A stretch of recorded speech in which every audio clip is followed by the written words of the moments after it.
So once we know how the basic pieces move, the rook, the knight, the bishop, the pawn, we want to move on to some basic checkmates. You can try setting this position up on your board and play against a friend, someone else who's learning, or even someone who's better than you. And the idea is the black king tries to stay alive as long as possible, and white tries to checkmate using these two rooks and the king.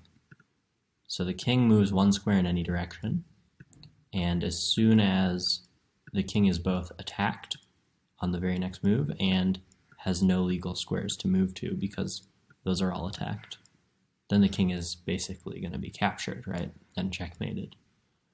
So you can try, it's not too hard to figure out how to use the two rooks and kind of shuffle in a staircase pattern to push that king into a checkmate. Then the next one is using the queen.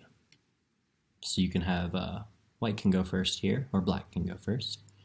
And you want to use the king and queen to make a checkmate. A trick is to set up a checkmate configuration. Like take all the pieces in your hand, right? And put them where a checkmate might happen. So for example, the king is in the corner, it has fewer squares, maybe it'll be easier to checkmate there.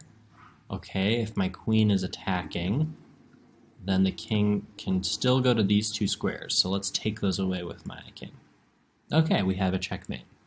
We could also have a checkmate here or here. The king can't take the queen because it's protected. So go ahead and try to use the king and queen, the king and two rooks, and make that checkmate happen. And then the challenging kind of extra credit one is just one rook. So try this out. Again, try to set up a checkmate configuration. Just take the pieces in your hand and put them somewhere. And you can play against another person, and there's also some websites that let you practice this. But I'll show you the box method, where you try to use the rook and create a box around the enemy's king. So for example, if white moves, we'll move our rook up and just cut this line here. Say the king goes. Now we need our king to help. Okay, let's have our king come in. And then let's make a box. Okay, where's the tightest box we could make? Maybe here? So this rook is now, we're going to shrink that box. So if the king moves, we can shrink the box. If the king moves, we can move our other king. Let's shrink the box here, actually. King moves here, king moves here, king moves here, shrink the box. Notice how we're really making a tight jail for this opponent king. And here we can actually just checkmate because there's only one move and boom, mate. Thing to be careful about is if you have a box like this, you're not attacking the opponent's king, but if it's their turn, they can't really move.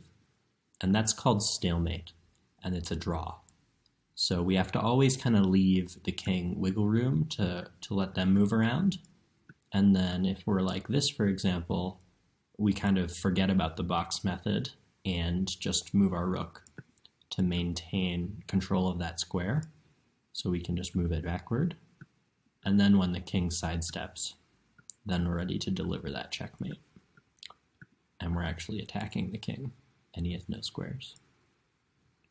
So if you understand this rook and king checkmate, the other ones are much easier, so you really just need this one. But it's good to see all of them and practice a little bit. And once we are done with all these checkmates, we're ready to move on to a full game of chess. And in particular, I like to start with the mini game progressive chess, which is a faster way and more fun way to start playing normal chess.